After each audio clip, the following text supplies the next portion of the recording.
Hi, ഇന്ന് ഞാൻ സ്റ്റുഡിയോയിലാട്ടോ. വർഷങ്ങൾക്ക് മുന്നേ സ്റ്റുഡിയോ സ്റ്റാർട്ട് ചെയ്ത സമയത്ത് ഞാൻ സ്റ്റുഡിയോയിൽ പോയായിരുന്നു. അന്ന് ഇത്ര റീസണബിൾ പ്രൈസ് ഒന്നും അല്ലായിരുന്നു. പക്ഷേ ഇപ്പോൾ അങ്ങനെയല്ല. 199, 299, 399, 499 ഒക്കെ ഇഷ്ടംമാതിരി ഡ്രസ്സസ് ഉണ്ട്. അപ്പോൾ ഞാനും വിചാരിച്ചാണ് എന്തെങ്കിലും പോയി എടുക്കാമെന്ന്. ഓൾറെഡി കർക്കിടക കിഴിവിൻ്റെ പർച്ചേസിംഗ് ഒക്കെ ഓൾറെഡി കഴിഞ്ഞു. എന്നാലും ഒന്ന് പോയി നോക്കാമെന്ന് വിചാരിച്ചു. ഈ ബ്ലൂ ടോപ്പ് എനിക്ക് ഭയങ്കര ഇഷ്ടപ്പെട്ടു. ഞാനൊരു എ ലൈൻ അല്ല, ഒരു ഫ്രോക്ക് എടുത്തിട്ടുണ്ട്. നല്ല ഭംഗിയുണ്ടായിരുന്നു. അത് ഇട്ടപ്പോൾ തന്നെ ഞാൻ അപ്പം തന്നെ അത് എടുത്തു. വേറെ ഒന്നും ഞാൻ എടുത്തില്ല, വേറെ ഒന്നും ഞാൻ ട്രൈയും ചെയ്തില്ല. ഈ 399 ടോപ്പൊക്കെ വെറൈറ്റി കളക്ഷൻസ് ഉണ്ട് കേട്ടോ.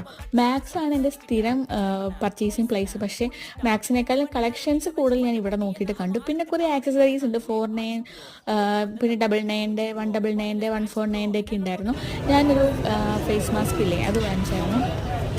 പിന്നെ കുട്ടിക്ക് കുറച്ച് ഹെയർ ആക്സസറീസ് അതൊക്കെ വാങ്ങിച്ചു. പിന്നെ ഞാനൊരു ബ്ലഷ് വാങ്ങിച്ചിട്ടുണ്ട്, ലിപ് ബാം വാങ്ങിച്ചിട്ടുണ്ട്, പിന്നെ ഒരു നെയിൽ പോളിഷ് വാങ്ങിച്ചിട്ടുണ്ട്. ഇത്ര